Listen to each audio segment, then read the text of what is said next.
نحمده ونصلي على رسوله الكريم أما بعد أعوذ بالله من الشيطان الرجيم بسم الله الرحمن الرحيم رضيت بالحياة الدنيا من الآخرة وما متاع الحياة الدنيا في الآخرة إلا قليل وقال النبي صلى الله عليه وسلم إن الدنيا خلقت لكم وإنكم خلقتم للآخرة وقال النبي صلى الله عليه وسلم إن الدنيا خلقت لكم وإنكم خلقتم للآخرة وقال النبي صلى الله عليه وسلم اللهم صل على محمد وعلى آل محمد كما صليت على إبراهيم وعلى آل إبراهيم إنك حميد مجيد.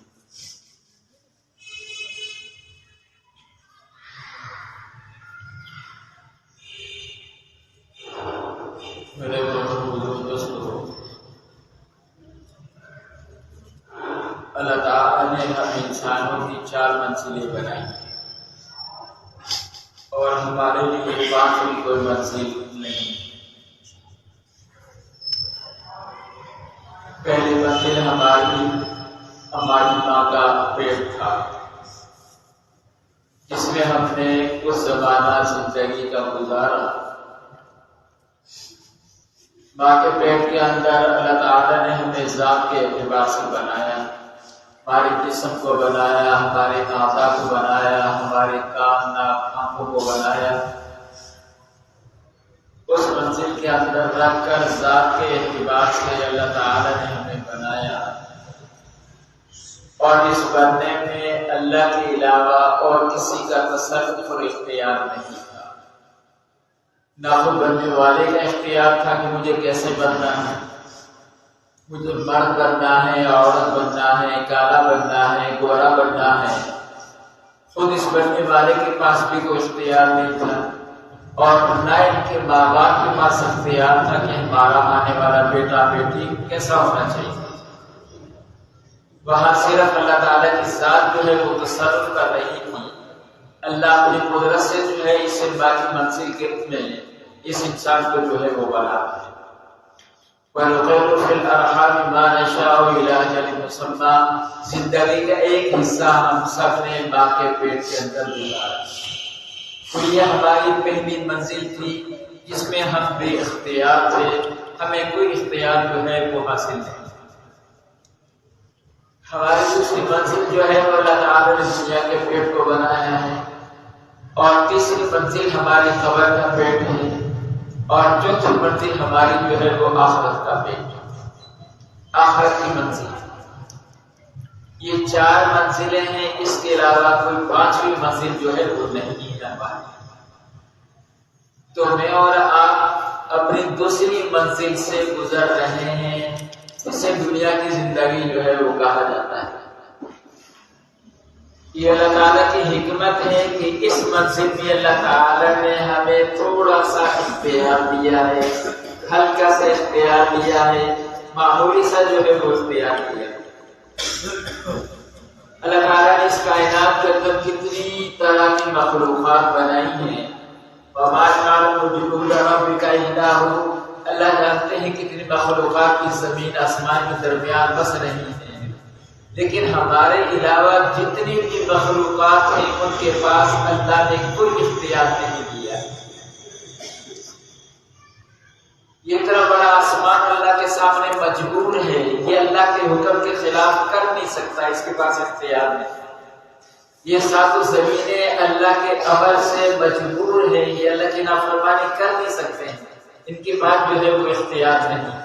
اتنا بڑا سورج ہے، چاند ہے، ستارے ہیں، ہوائیں ہیں، پہاڑ ہیں، دن ہیں، رات ہیں، اور بر اور بحر میں کتنی طرح کی مخلوقات ہیں.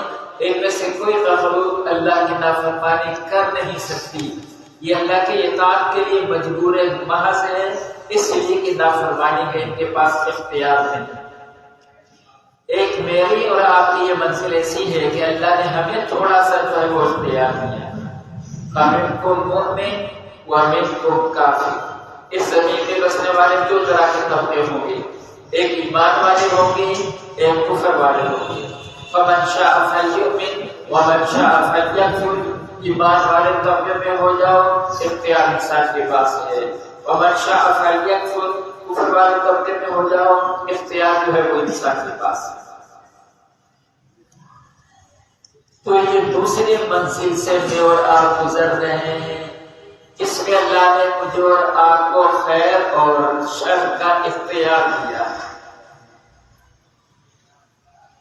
فمن شاء اتخذ الى ربه سبیلا، اب ہم میں سے ہر ایک اس دنیا میں اللہ کی اطاعت بھی کر سکتا ہے، اللہ کی فرما برداری بھی جو ہے وہ کر سکتا ہے، اور ہم میں سے ہر ایک اللہ کی نافرمانی بھی جو ہے وہ کر سکتا ہے۔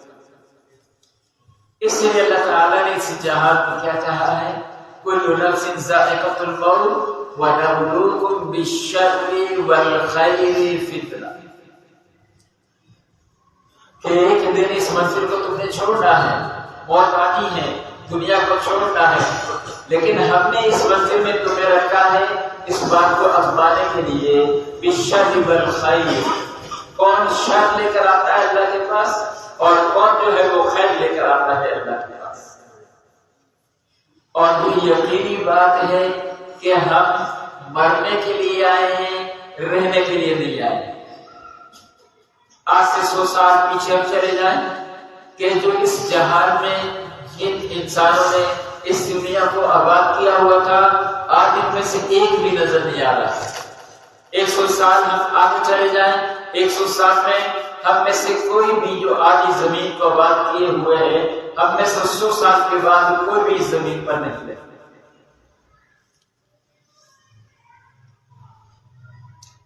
تو یہاں بھلے اور برے کا اختیار ہمارے ہاتھ۔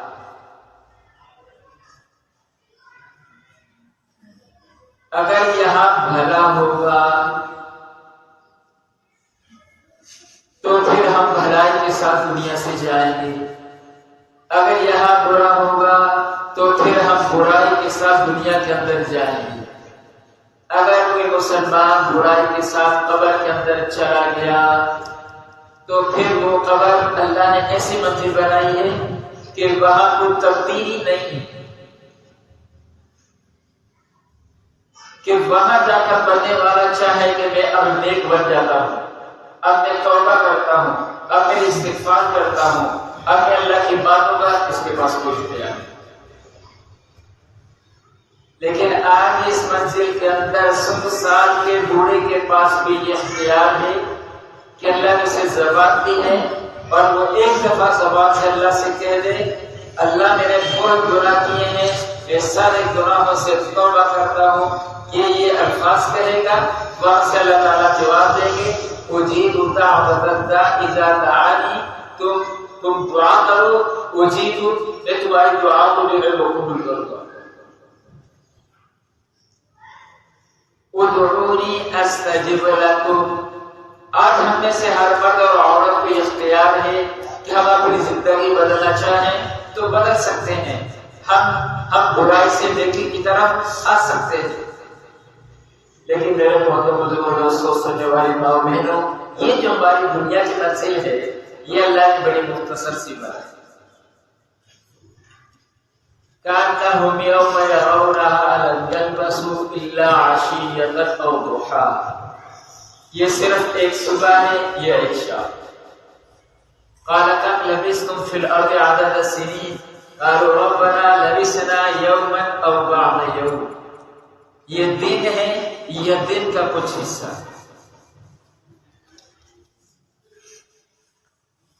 اس کے علاوہ جب انسان دنیا سے جائے گا تو دنیا کی کوئی چیز ہمارے ساتھ نہیں جائے گی۔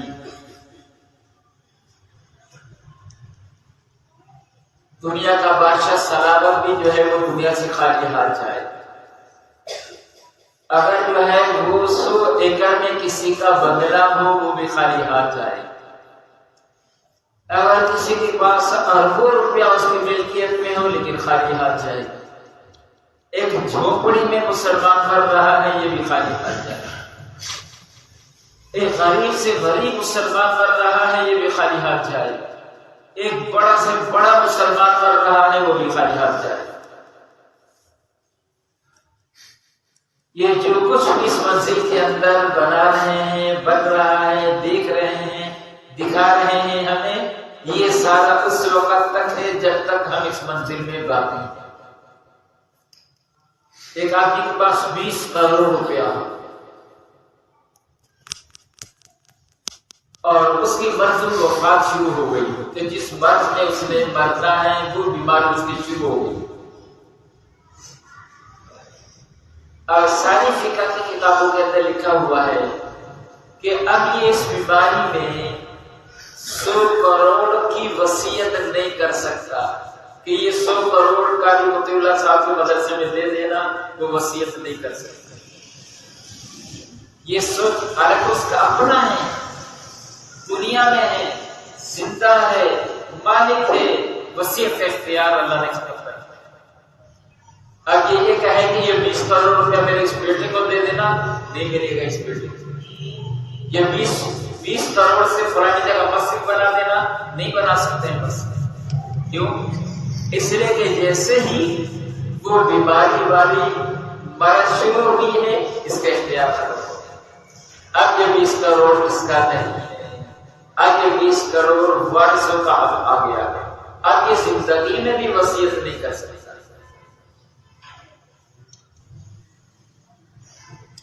اس لیے میرے بہت دوستوں، یہ منزل خواہشات کو پورا کرنے کے لیے اللہ نے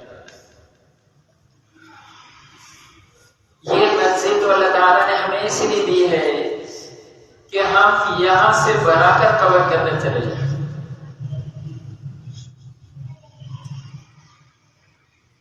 اور ہمارے ساتھ صرف ایک چیز جانے والی ہے اس دنیا سے، اور وہ کیا چیز ہے؟ وہ ہمارا اس دنیا میں اس جسم کا استعمال ہے، جسے اعمال ہم کہتے ہیں۔ یہ اعمال ہمارے ساتھ اس منزل سے اگلی منزل میں یہ اعمال ہمارے ساتھ جائیں گے۔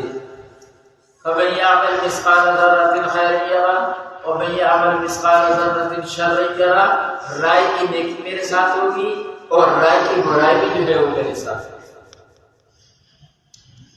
اس اعتبار سے ہماری یہ منزل بڑی اہم منزل ہے، بڑی قیمتی منزل ہے، اس لیے کہ آگے جو قبر کا منزل آنے والی ہے، اس قبر کے منزل میں ہم بے اختیار ہو جائیں۔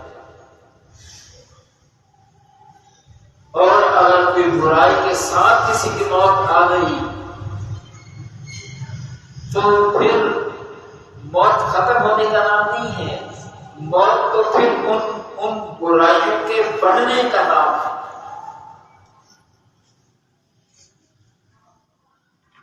اگر یہاں دنیا میں اللہ کو ناراض کیا ہوا ہوگا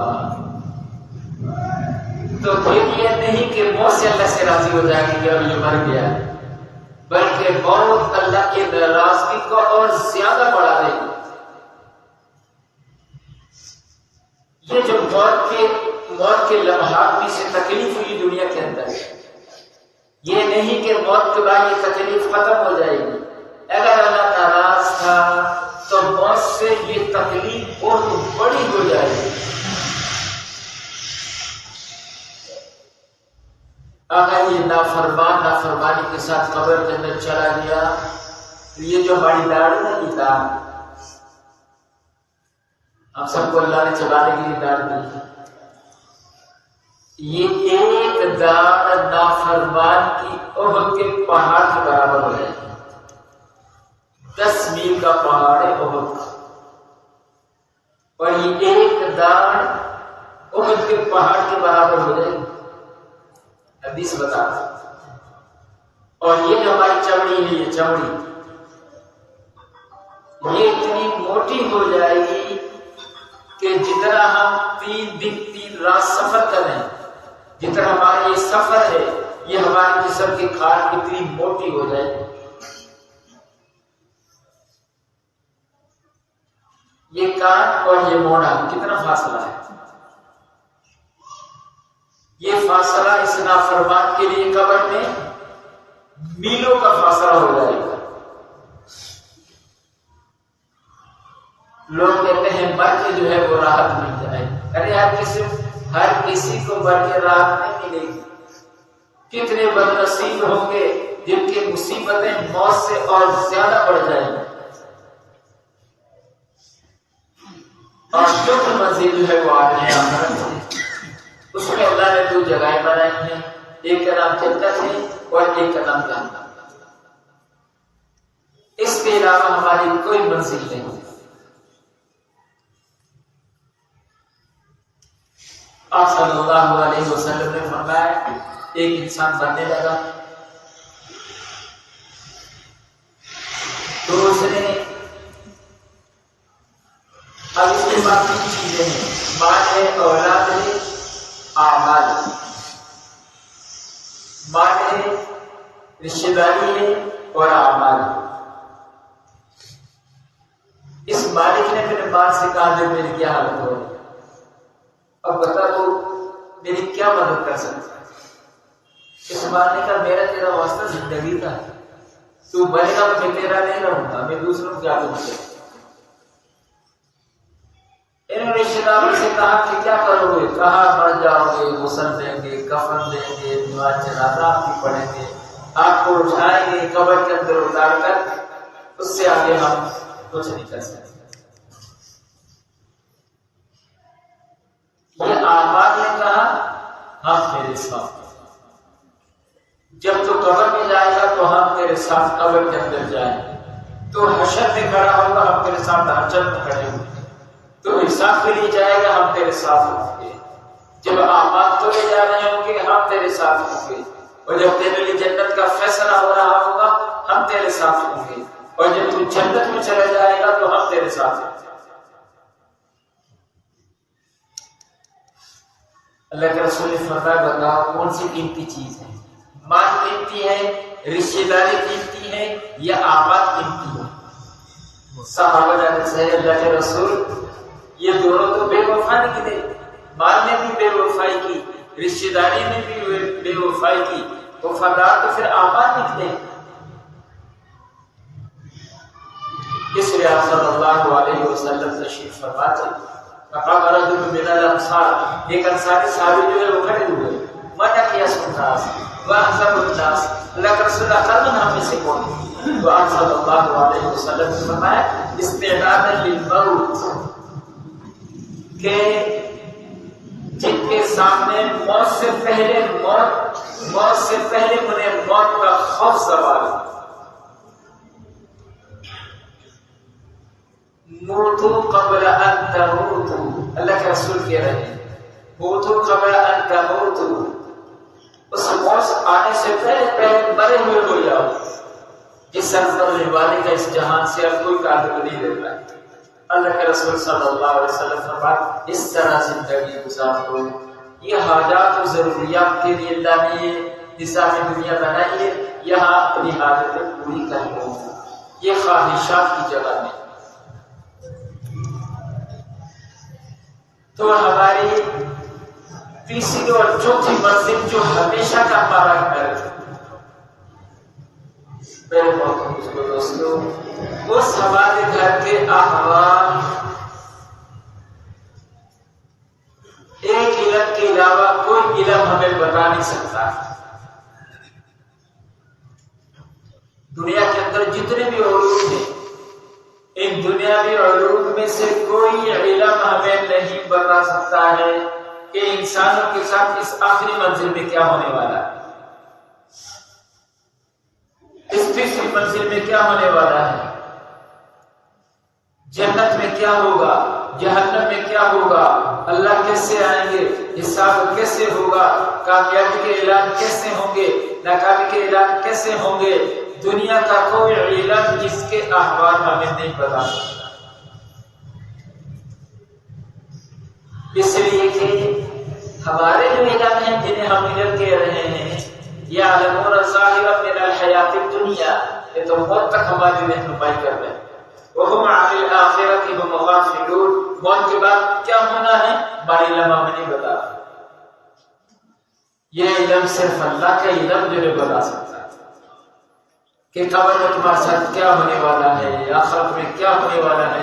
یہ صرف علم الہی، اللہ کے علم اپنے بندوں کو بتا سکتا ہے.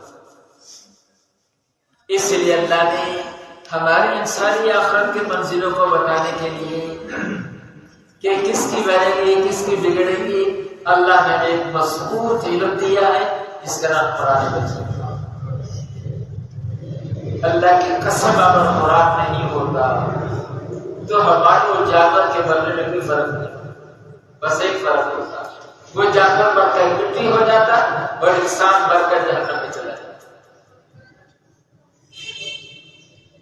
یہ تو اس قرآن نے ہمیں بتایا کہ اللہ کون ہے، اللہ کسے کہا جاتا ہے، اللہ کی طاقت کیا ہے، اللہ کی قدرت کیا ہے، اللہ کی کبریائی کیا ہے، اللہ کی عظمت کیا ہے، اللہ کا راضی ہونا کیا ہے، اللہ کا ناراض ہونا کیا ہے، یہ تو صرف قرآن نے ہمیں بتایا۔ قبر میں کیسے حالات آئیں گے، قبر میں کیسے احوال آئیں گے، قبر میں کیا کچھ پیش ہونے والا ہے، یہ صرف قرآن نے ہمیں بتایا۔ اس لیے میرے دوستو، اس قرآنی علم کو اپنے سینے میں آباد کیا جائے، اس قرآنی علم سے اپنے سینے کو آباد کیا جائے۔ یہ علم ہماری دنیا کی زندگی کی بھی وہ رہنمائی کرے گا جس سے اللہ راضی ہوگے، ہماری آخرت کی بھی وہ رہنمائی کرے گا جس سے ہماری آخرت جو ہے وہ بڑھے۔ اور اللہ کی شان عجیب بات ہے، جس علم کو ہم نے موت کے ساتھ چھوڑ کر چلے جانا ہے، اس کے لیے ہم امریکہ بھی جا رہے ہیں، اس کے لیے ہم یورپ بھی جا رہے ہیں، اس کے لیے ہم فرانس بھی جا رہے ہیں، برطانیہ بھی جا رہے ہیں، آسٹریلیا بھی جا رہے ہیں، افریقہ بھی جا رہے ہیں، اور لاکھوں روپیہ اس پر ہم لگا رہے ہیں اور اپنی اولادوں کو کھپا رہے ہیں۔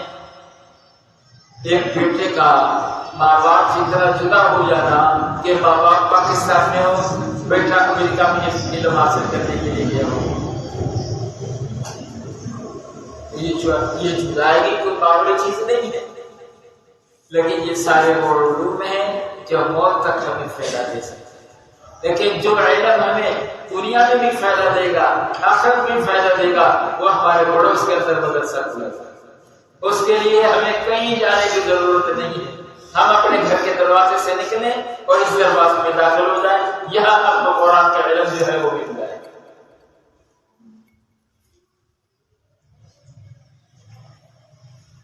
ہمارا 94 میں امریکہ جانا ہوا تو وہاں یونیورسٹی میں گشت کے لیے جاتے تھے۔ ان آنکھوں نے مسلمان بچوں کو وہاں پڑھتے ہوئے دیکھا کہ پاکستان سے لڑکیاں یہاں پڑھنے کے لیے، اور سینکڑوں نوجوانوں کو کالج یونیورسٹیوں میں دیکھا کہ یہ آپ کے پاکستانی ہیں، یہاں پڑھنے کے لیے آئے۔ اور کتنے ہی ایسے دیکھے ہم نے کہ یہاں سے جب گئے تو مسلمان تھے اور وہاں جا کر عیسائیوں سے شادی کر کے عیسائی ہو گئے۔ یہ وہ علم کہ جو اسلام سے نکال کر عیسائیت کی طرف جو ہے وہ لے، ایک نہیں سینکڑوں ایسے ہمیں ملے کہ جنہوں نے وہاں شادیاں کر لی، ان کی اولادیں ہو گئی اور اولادیں ساری عیسائی ہیں، بیوی عیسائی ہے اور خود بھی عیسائی ہو گئی۔ لیکن یہ ظاہر چمک و دمک ہم سب کو اچھی لگتی ہے، پھر اس کے لیے سب قربانی ہے۔ میرے محترم دوستو، حقیقی علم، اگر یہ علم ہم پڑھیں، پڑھائیں، اپنے بچوں کو سکھائیں، اپنے بچوں کو پڑھائیں، اپنے بچوں کو پڑھائیں، ہماری گھر کی مستورات اس علم کو پڑھنے والی ہوں، اس علم کو حاصل کرنے والی ہوں۔ یہ علم ہے کہ ہمیں دنیا میں سعادتیں دلوائے گا اور آخرت میں اللہ کی یہاں مغفرت دے گا۔ تو اس سے انکار نہیں ہے کہ یہ اسباب بھی ہمارے لیے ہیں، یہ بھی اختیار کرنے ہیں، لیکن اصل مقصود ہماری منزل یہ نہیں ہے۔ ہماری منزل تو یہ ہے کہ موت اس حال میں آئے کہ اللہ ہم سے راضی ہو، اللہ کا رسول ہم سے راضی ہو، اور اس کا واحد ذریعہ یہ علم والی زندگی ہے جو قرآن نے سکھائی ہے اور محمد رسول اللہ صلی اللہ علیہ وسلم کی احادیث سے جو ہے وہ ہم تک جو ہے یہ وہ حقیقی زندگی ہے جو دنیا میں بھی کامیابی والی ہوگی اور آخرت میں جو ہے وہ کامیابی۔ اس لیے مبارک ہو ان چھوٹے چھوٹے بچوں کو اللہ نے قرآن جیسے نعمت اور دولت جو ہے وہ عطا کی ہے۔ انشاءاللہ جب اس کی قیمت کا میدان اور منڈی لگے گی پھر ہمیں پتہ چل جائے گا، اور یہ آپ نے دیکھ لیں گی کہ عقلمند لوگ تھے جنہوں نے دنیا کے اندر اس علم سے جو ہے اپنے آپ کو جو ہے وہ جوڑا تھا، جو دنیا میں بھی اللہ کے خزانوں سے عزتیں دلائے گا اور آخرت میں بھی اللہ کے خزانوں سے خوشیاں اور رحمتیں جو ہے وہ دلائے گا۔ تو آپ سب بھائی نیت کریں کہ انشاءاللہ ہم اپنے بچوں کو حافظ بنائیں گے، شاشرت ناظرہ تو اپنے اولاد کو جو ہے وہ پڑھا دیں۔ کتنی عجیب بات ہے، یعنی جو ہے تورات انجیل زبور والے دوسری معلوم ہے کہ وہ پڑھ وہ حفظ نہیں کر سکتے اپنی کتاب۔ ہاں اللہ نے ہمارے لیے اتنا آسان کر دیا تو ہم اللہ کو بدل یہ دے رہے ہیں کہ ہمارے بچے دیکھ کے بھی قرآن پاک نہیں پڑھ سکتے۔ اللہ کے یہ ماں باپ کیا چہرہ دکھائیں، میرے تمہیں اولاد دی تھی، بیٹا بیٹیاں دی تھی، تم نے یہ حشر کیا میری نعمت کا کہ یہ میری کتاب کو دیکھ کر بھی نہیں پڑھ سکتے۔ اور اسی طرح میرے پاس جو ہے قرآن ہے، اس لیے زندگی اب کچھ بڑا نہیں ہے، انہیں اپنی اولادوں کو ہم خود بڑے بھی اب یہ طرح جو ہے قرآن پاک پڑھنا شروع کریں، تھوڑا تھوڑا کاغذات میں آئے کریں، تھوڑا تھوڑا پڑھنا شروع کر دیں۔ مکمل ہو گیا پھر بھی کما لیا، مکمل نہیں ہوا کیا مت کے دن کاملین کرنا۔ الحمدللہ والصلاۃ والسلام علی رسول اللہ یا عالم سمدت میری برائی احد الا اللہ لا الہ الا ایوب و الہکم الہ واحد لا الہ الا اللہ۔ اللهم صل على سيدنا ومولانا محمد وعلى آل سيدنا ومولانا محمد وبارك وسلم يا ارحم الراحمين يا ذا الجلال والإكرام يا حي يا قيوم۔ ربنا ظلمنا أنفسنا وإن لم تغفر لنا وترحمنا لنكونن من الخاسرين۔ لا إله إلا أنت سبحانك إني كنت من الظالمين۔ ربنا آتنا في الدنيا حسنة وفي الآخرة حسنة وقنا عذاب النار۔ ربنا اغفر لنا ذنوبنا وكفر عنا سيئاتنا وتوفنا مع الأبرار۔ اللهم إنا نسألك العفو والعافية والمعافاة في الدنيا والآخرة۔ اللهم اغفر لنا من كل بلاء الدنيا وعذاب الآخرة، توفنا مسلمين والحقنا بالصالحين، وادخلنا الجنة مع الأبرار يا عزيز الغفار يا رب العالمين۔ سمعنا وأطعنا غفرانك ربنا وإليك المصير۔ وصلى الله تعالى على خير خلقه محمد وآله وأصحابه أجمعين، آمين۔